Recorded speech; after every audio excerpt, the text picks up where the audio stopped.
Embark on a journey comparing decodable readers against traditional methods. I'm Dr. Emily Sherwood. For more information about literacy, please like and subscribe. So I'm going to want you to think of the last time that you had a really important conversation, maybe with a doctor, maybe someone at your child's school, if you had a parent-teacher conference, if your child has an IEP, the IEP meeting, at your job, an important meeting at your job. And I'm going to say a sentence, and I want you to think about if this sentence sounds at all like your talk that you had there. The cat sat on the mat. The cat was fat. Is that something that sounds like real life? Of course not. In real life, words are not always decodable. That means that when you're talking or when there's a lot of written language that's mimicking real life, in other words, how people talk in real life, the words are not going to typically have the same ending, and they're not going to be short and have the same sound. But that's what a lot of children are being taught how to read now. They're being taught to use only decodable readers. In other words, readers that only focus on certain sounds. Like, for example, the cat on the mat has short vowel sounds.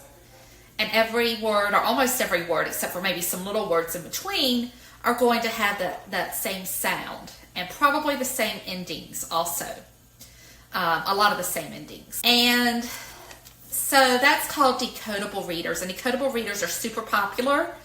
And they're really popular right now with what's called the science of reading. So this is, if you've heard of, a lot of states are doing the science of reading now. There's this idea that children have to read in order. So for example, when children start to read, they should only be exposed to a certain sound and then go to the next sound and then go to the next sound. So for example, children should only be exposed to A. This is in its most extreme form. Not everyone's doing it this way. But in some of the groups I'm in some of the conversations I've had with teachers, they tell me that this is the way that they are teaching children to read. That everything is very decodable, and there's this idea that you should not have any word that you cannot sound out when children are learning to read, particularly in the lower grades, like kindergarten to the beginning of second grade. And this just isn't what life is about. There is a place for decodable readers, and I think they're super helpful, especially when children are beginning to read in those first sounds. Oftentimes, the first things that children can read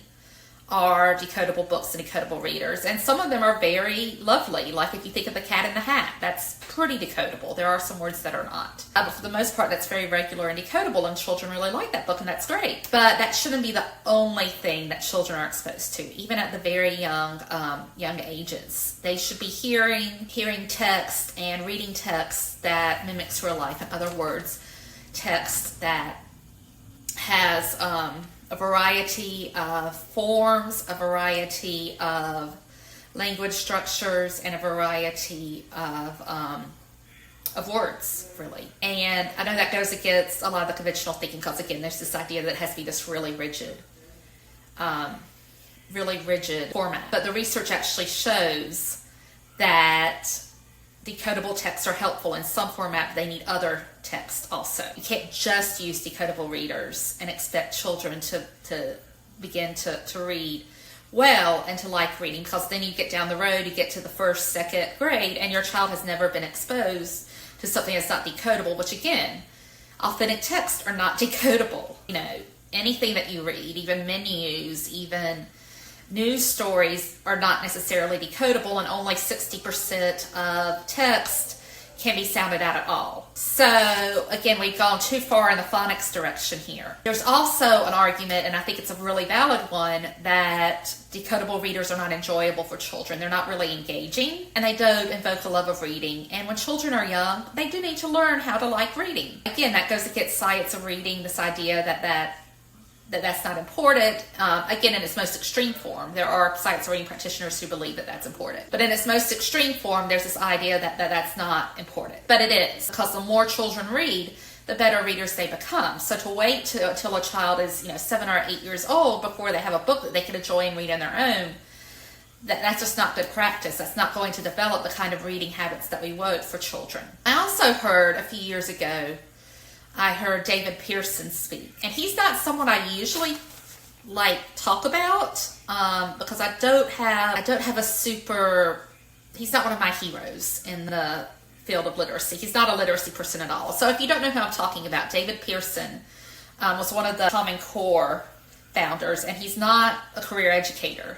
But then again, there are lots of people who are involved with education who don't know much about education. Look at our Secretary of Education if you're in the United States. She has never been in a classroom. And so David Pearson was one of the people who was in charge of writing the Common Core and promoting that. And he did have some good points, even though he wasn't, I don't really think he had a lot of scientific backing for what he said. But he did have some really good points, and they were based more on practical living. And one of the things he said was, no one ever reads anything in a decodable reader, a leveled reader, that has a profound influence on them. And that's kind of true, because if you only have decodable text, you only have text that has certain sounds, it's just going to be very dry. There's only so many words that you can come up with that have the A sound only, the short A sound. Because in life,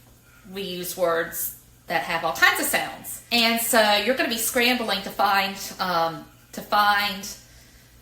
words that have that vowel sound. And there's just a very limited amount of words you can say. It's very awkward to just read the same thing, words that have that sound. I mean, there's not much of a story you can make. The cat and the mat. If you're not going to expand that, at least have some words that have short O's or short I's in there. It's not going to be much of a story. There's only so much you can do. You cannot make that meaningful. You cannot, a child cannot say, oh, I really learned something from that story, or oh, that really has to do with the interest I like. It's too basic. And I feel like that's my particular bite with science of reading in general, is that it is so basic that it doesn't challenge students enough, and it does not lead to engagement or to a love of reading or to help them with those practices, because children are not going to just read decodable readers their whole lives. And again, if you wait till your child's 7, 8 years old,